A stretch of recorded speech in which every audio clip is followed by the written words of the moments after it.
Oke, para investor Bitcoin kumpul sini deh. Pasarnya lagi aneh kan? Pola-pola yang biasanya kita pegang kayaknya udah nggak berlaku lagi. Jadi, ada apa sih sebenarnya? Langsung aja ya, kita lihat angka yang bikin nyesak. Bitcoin itu udah anjlok sekitar 40% dari harga puncaknya.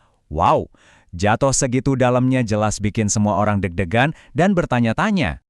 Nah, ini dia pertanyaan jutaan dolarnya kan. Apa ini tandanya bull run selesai dan kita masuk bear market?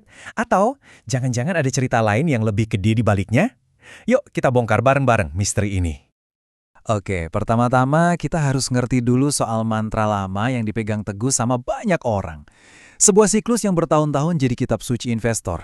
Tapi kok tiba-tiba sekarang kayaknya ambyar? Jadi gini, selama ini Bitcoin tuh punya irama yang gampang banget ditebak. 3 tahun harganya naik terus, abis itu 1 tahun turun. Udah kayak jam, presisi banget. 3 candle hijau, siap-siap 1 candle merah. Banyak banget strategi trading yang dibikin cuma berdasarkan keyakinan ini.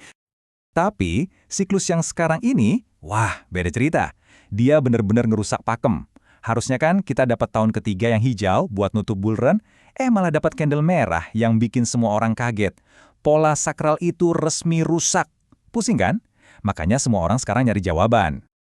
Oke, karena pola lama udah rusak, sekarang kita investigasi tersangka utamanya, mitos Bitcoin halving. Apa benar ini dalang dibalik semuanya, atau cuma cerita pengantar tidur buat para investor? Pasti sering banget dengar ini kan? Oh, bull run itu karena halving. Narasi populernya emang gitu. Keyakinan umumnya, halving, di mana hadiah buat para penambang Bitcoin dipotong setengah, itu yang jadi pemicu setiap kenaikan harga gila-gilaan. Cerita ini udah mendarah daging banget di market. Tapi coba deh kita lihat datanya lebih teliti. Ceritanya langsung nggak nyambung. Kalau ngikutin siklus-siklus sebelumnya, puncak bull run itu harusnya udah kejadian beberapa bulan setelah halving. Tapi nyatanya, jendela waktu itu udah lewat, dan kita nggak lihat puncak baru. Kalau teori halving itu benar, harusnya kita sekarang udah masuk bear market dong. Aneh kan? Nah, ini yang paling bikin kaget. Coba lihat deh seberapa kecil sebetulnya efek halving ke total pasokan Bitcoin.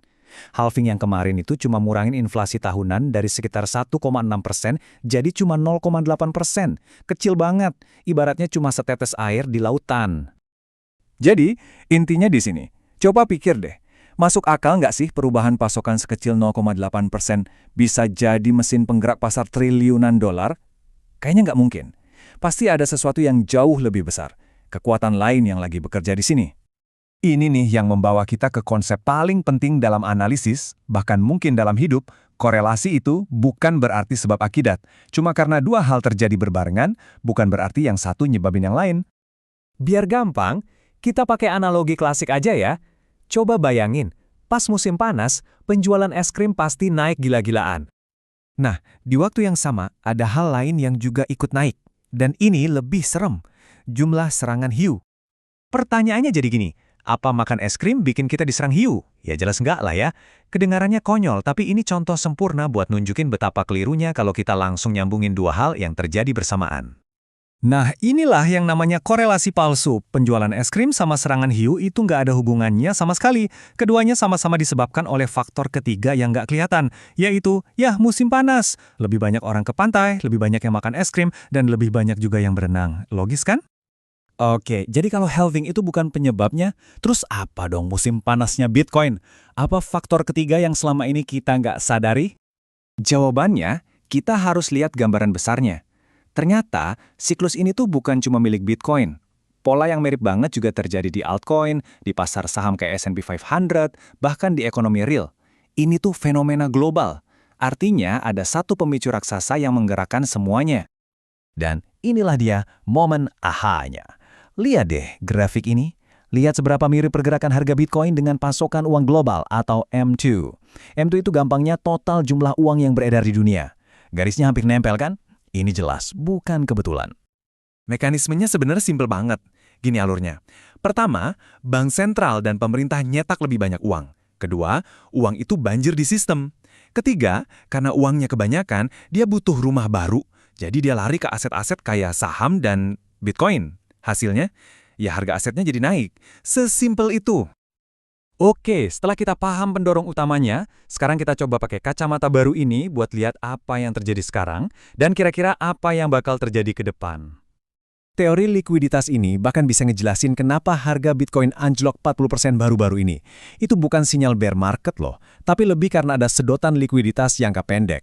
Pemerintah AS narik sekitar 600 miliar dolar dari sistem. Untuk sementara, ya wajar, aset-aset jadi pada turun.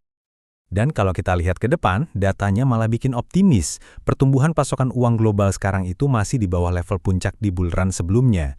Dulu bisa sampai 12% lebih, sekarang baru di kisaran 8%. Artinya, bensinnya masih banyak, masih ada ruang buat ngegas lagi. Ini artinya, mesin utama di balik bull market, yaitu likuiditas global, bukan cuma masih nyala, tapi malah berpotensi makin kenceng. Bank-bank sentral dunia kelihatannya bakal makin longgarin kebijakan mereka, yang berarti, ya, lebih banyak uang lagi yang bakal digelontorkan ke sistem. Jadi, ini semua membawa kita ke satu pertanyaan pamungkas yang menarik banget. Gimana kalau bull run ini sebenarnya belum selesai, tapi cuma diperpanjang? Gimana kalau kita bukan di akhir siklus 4 tahun yang gagal, tapi justru lagi di tengah-tengah siklus 5 tahun yang baru? Mungkin pestanya belum usai, cuma temponya aja yang melambat.